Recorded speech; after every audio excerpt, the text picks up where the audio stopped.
இப்போ நம்ம வந்து நேற்று முந்தின நாள் வரல, யார் வேணாலும் என்ன வேணாலும் பேசுகிறாங்க. என் சம்பளம் எனக்கு எவ்வளோன்னு தெரியாது சார். அந்த சுச்சுவேஷனில் தான் போயிட்டுருக்கேன்.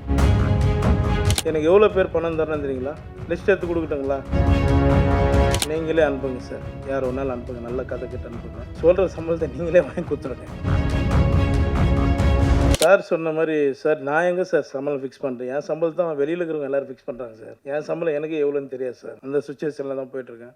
நீங்கள் சொன்ன மாதிரி நாங்கள் எல்லாம் சம்பளம் கம் பண்ணுறோம் சார். நீங்களே அனுப்புங்க சார். யார் வேணாலும் அனுப்புங்க, நல்ல கதை கிட்ட அனுப்புங்க. சொல்கிற சம்பளத்தை நீங்களே வாங்கி கொடுத்துருங்க.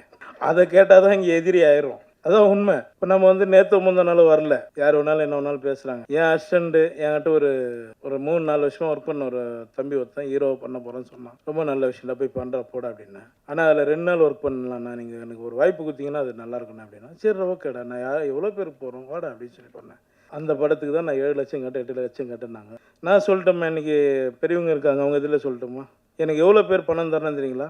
லிஸ்ட் எடுத்து கொடுக்கட்டுங்களா? உங்களால் வாங்கி கொடுக்க முடியும்னா சொல்லுங்கள், நான் எடுத்து கொடுத்துறேன். அப்படி பேசாதீங்க. நாங்கள் சப்போர்ட் பண்ணி தான் நாங்கள் போயிட்டுருக்கோம். என்னை பொறுத்த வரைக்கும் நான் எல்லோரும் சப்போர்ட் பண்ணிகிட்ருக்கேன்.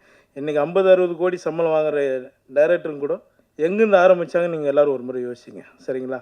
பேசுகிறவங்க பேசட்டும், கடவுள் பார்த்துக்குவோம், அவ்வளோதான். நான் எதுவும் பேசலைங்க.